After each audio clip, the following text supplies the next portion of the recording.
Fala pessoal, Daniel Melo. E galera, nesse vídeo eu vou contar uma história aí sobre uma pergunta que um amigo meu me fez. Ele, assim, é um cara que é muito fã da Sony, com seus motivos, né? Questão de acessibilidade, os títulos de jogos que ele gosta e tal. Mas ele me fez uma pergunta muito interessante. Ele perguntou o seguinte: Daniel, você viu o Game Pass da Sony? É isso mesmo, cara. Ele perguntou exatamente isso. Daniel, você viu o Game Pass da Sony? Essa foi a pergunta. E isso me chamou bastante atenção e me levou a alguns pensamentos que eu queria compartilhar com vocês aqui nesse vídeo. Então, vou no vídeo, vai valer a pena. Olha só, pessoal, acho que assim, eu não sei quanto vocês, né? Cada um tem uma idade diferente e cada um cresceu de um jeito diferente, mas eu cresci jogando PlayStation, né? Desde o PS1. Claro que eu joguei os Nintendo, né? Super Nintendo, Nintendo 64, Sega Saturno, Mega Drive, essa galera toda aí. Porém, quando pegou o PS1 era forte demais, tinha muitos títulos para ele, era um console assim que era muito difícil de competir. E na época eu lembro que no início da geração a gente tinha ganhado um Saturno, que era um videogame sensacional, assim, principalmente para os títulos japoneses, títulos 2D, títulos de arcade em geral eram muito bons ali naquele videogame. Porém, com o tempo, né, o PlayStation, como ele tinha uma GPU e aquela coisa toda, ele acabou sobressaindo de uma maneira assim muito gigantesca em cima do Sega Saturn e dos outros também, inclusive até do Nintendo 64, que tinha um poder de processamento de gráficos bacana, porém não conseguia competir em questão de conteúdo e também porque usava cartucho, que não cabia quase nada no cartucho, né? E aí não tinha muitos efeitos e tal. Então, o que aconteceu foi que eu cresci mesmo jogando o PS1 e o PS2. E aí, na época do PS3, eu comprei um Xbox 360 e também o PS3, mas eu acabei ficando aí no PC até agora, 2020. E aí, em 2020, depois que lançou o Series S, comprei o Series S e voltei para os consoles depois de anos e anos no PC. E aí, galera, eu fiquei pensando nisso e eu pensei assim, cara, poxa, como que o Game Pass fez diferença mesmo na história dos games e está fazendo, né, na real, porque não é uma coisa que está no passado, tá muito viva aí, né, claro. É um serviço que está sendo otimizado cada vez mais, ele não é perfeito. E assim, cara, quando um amigo meu me fala que, né, assim, esse cara é um cara que curte muito a Sony e ele me pergunta: Daniel, você viu o Game Pass da Sony?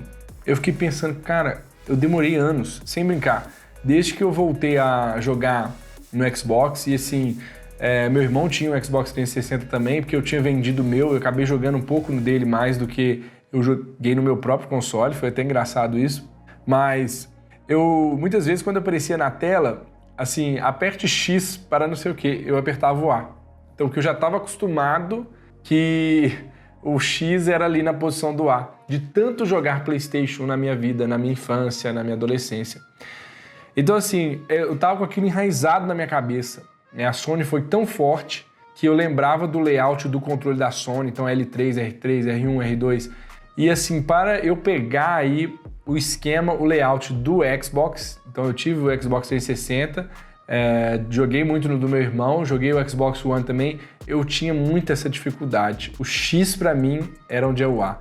E até depois que eu comprei o controle pro PC, que isso aconteceu no início de 2020, na real, eu achei que eu tava pensando aqui no finalzinho de 2019, mas na verdade foi no início de 2020, eu ainda tinha essa memória muscular lá, essa coisa de achar que o X é o A, né? O A do Xbox é no lugar que é o X do PlayStation. E assim, quando eu vejo que uma pessoa que curte Sony está me perguntando se eu vi o Game Pass da Sony, e não fala que é PS Now, que é a assinatura da Sony, que é os jogos por assinatura da Sony, ou o aluguel de jogos da Sony, isso significa muita coisa. Então assim, principalmente uma força que a Microsoft agora tem como serviço de jogos, como que ela se posicionou e definiu esse mercado. Então a Sony, que era a empresa inovadora que trazia essas coisas e ainda traz bastante títulos bacanas e tal, neste serviço se tornou uma coisa que a gente chama de follower, né? Fast follower, quando as empresas seguem uma outra, vê as tendências, vê as coisas que dão certo em outras empresas no mercado e elas seguem. E a Sony, que era um negócio inseguível, né, era difícil demais de seguir, acabou se tornando agora a seguidora em questão tecnológica, em questão de serviço. E isso é um feito muito grande para a Microsoft. A Microsoft está de parabéns com o Game Pass, sinceramente, assim, é um serviço que eu sempre puxei a sardinha aqui, eu sei que existem, né? Não é perfeito, né? Não é perfeito, cara.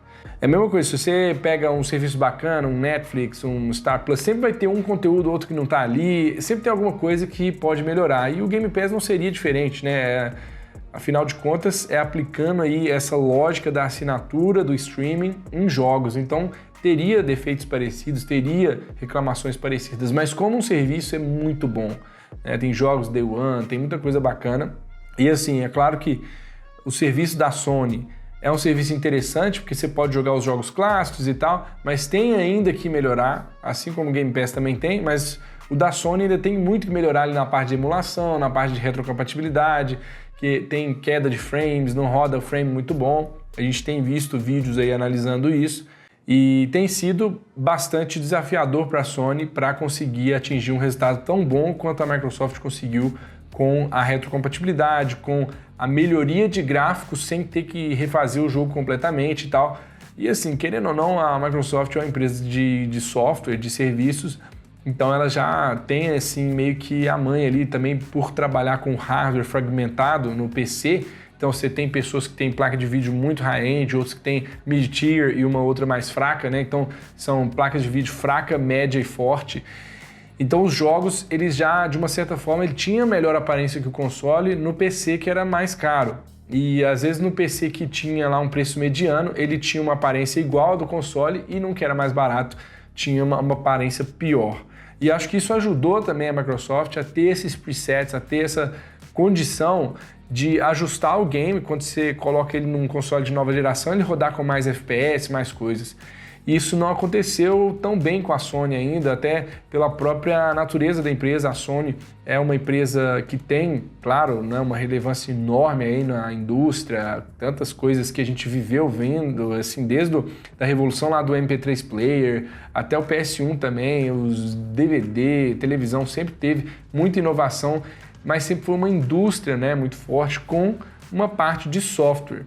E assim, o que eu vejo é que a gente tem que realmente pensar que a Sony vai ter que melhorar essa parte dela de serviço, essa parte de software, para, né, não só também o das IPs, porque comprar um estúdio é uma coisa, né, ter lá o estúdio desenvolve o game em cima de uma engine que às vezes já é pronta, que, por exemplo, uma Unreal Engine, uma coisa assim.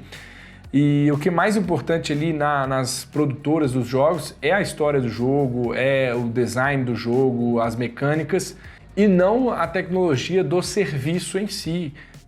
E assim, eu acho que já teve muitas melhorias que tiveram que ser feitas desde quando o Xbox chegou como um concorrente forte com os mesmos jogos, né? Porque a gente acaba tendo, às vezes, por exemplo, uma concorrência da Nintendo, mas a Nintendo tem os próprios jogos dela, é diferente. Já o Xbox, você tem o FIFA, tem os mesmos jogos que tem no PlayStation, né? Tirando pelos exclusivos, mas você tem todos aqueles outros jogos que jogam online, um Call of Duty, uma coisa assim, e isso gerou concorrência, e isso gerou uma necessidade de melhorar os serviços online, melhorar essas coisas, e que culminou também a lançar essa assinatura aí da Sony, né, dos jogos e tal. Então assim, cara, o que eu fico pensando é isso, a minha conclusão é de que bom que tem concorrência, que bom que a gente está vendo esse movimento, e que bom que a gente pode ser beneficiados aí como consumidores mesmo. E assim, eu ficava pensando, cara, eu ficava assim, poxa, PS5 só para jogar um exclusivo ou outro, que às vezes sai para PC, né? Muitos exclusivos aí que o pessoal fica falando, o Deathloop, não sei o que, Forspoken, tá no PC, cara. Então, para mim, não são motivadores tão fortes para eu comprar um PS5. Mas quando eu vejo que tem emulação de jogos antigos, né? De PS2, de PS3, de PS1, já começa a me atrair um pouco mais, né? Quando eu vejo que tem um serviço de assinatura, que tem uma coisa assim, já começa a fazer um pouquinho mais de sentido ter um console da Sony. Os jogos single player, né, de terceira pessoa, que são a maioria dos jogos exclusivos são assim, não me atraem tanto quanto poder, talvez, aí rejogar uns jogos clássicos. E assim, foi até engraçado porque teve uma nomenclatura que a Sony usou para esses jogos que, assim, os fãs da Sony chamavam de, no Game Pass, né, chamavam de jogo estilo Game Pass, jogo indie, jogo ruim, jogo arcaico, antigo, que ninguém quer, eles chamaram de clássicos. E eu achei interessante porque, a partir desse momento, apareceu uma aba de clássicos no Game Pass, e eu consegui encontrar Myst, que é um jogo que, assim, eu joguei quando criança, né? Não entendia bem os enigmas do jogo, porque eu era muito criança mesmo. O jogo era inglês, né, na época. Eu não entendia muito bem o que estava acontecendo, então ficava muito difícil de desvendar, mas era um jogo que tinha um apelo visual bacana e que acho que hoje em dia, a versão melhorada dele, até baixei e instalei no meu Xbox. Não lembro se foi no meu Xbox ou no PC, acho que foi no Xbox.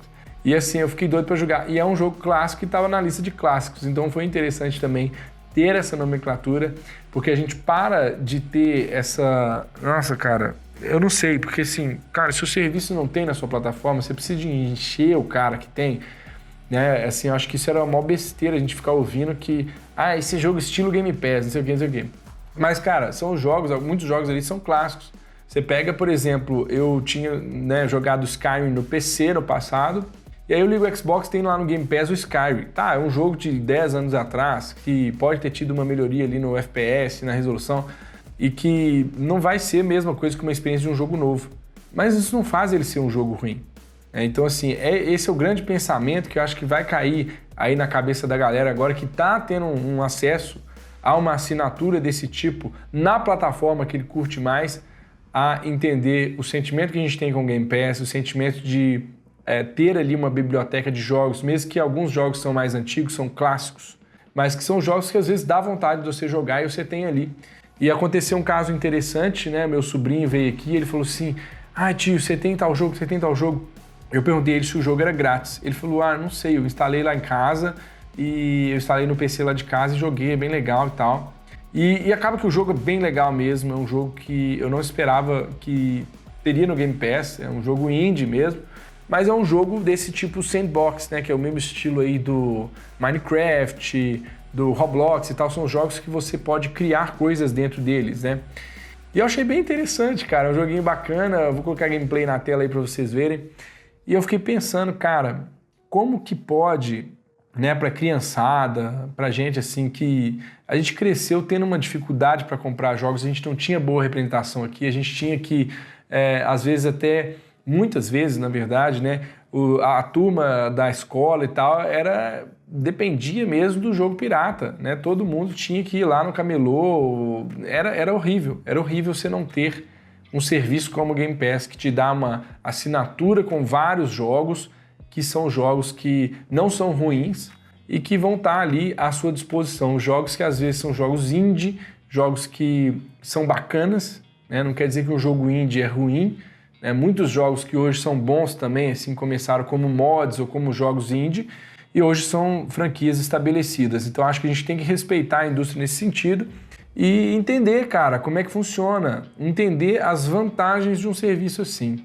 Então eu achei bem interessante isso, eu espero que venha aí novos movimentos aí na indústria, tanto por parte das produtoras, das empresas que divulgam os jogos, tipo uma EA, uma Blizzard, uma coisa assim. A Blizzard agora é Microsoft, então deles eu não preciso esperar tanto. Mas assim, dessas empresas que divulgam, tipo Ubisoft e tal, que tem o serviço de assinatura, como que eles vão participar mais ali dentro das assinaturas que existem dos videogames, se vai, por exemplo, né, o Game Pass hoje só tem 2 planos, né, ele pode ter mais planos no futuro, a gente viu que a Sony ali tem planos diferentes, então acho que assim, pode ser uma mudança que a gente vai ver aí no mercado e uma melhoria pra gente, né, que competição sempre é bom, gente, sempre é bom competição, não torça para uma empresa vencer o mercado. Torça para que várias empresas estejam ali firmes, presentes, que tenha várias opções, que o PC continue tendo PC, que continue tendo jogos exclusivos do PlayStation sendo lançado para o PC, que tenha jogos exclusivos do Xbox sendo lançado para o PC, né, que na época do 360 o Halo não existia para PC, agora existe. Então, assim, é importante que isso aconteça. E é importante que isso exista, porque a gente tendo mais opções, as empresas têm que inovar mais, têm que trazer melhores serviços e serviços mais baratos. É isso, é esse recado que eu queria deixar aí para esse vídeo. Muito obrigado por assistir, valeu e até mais.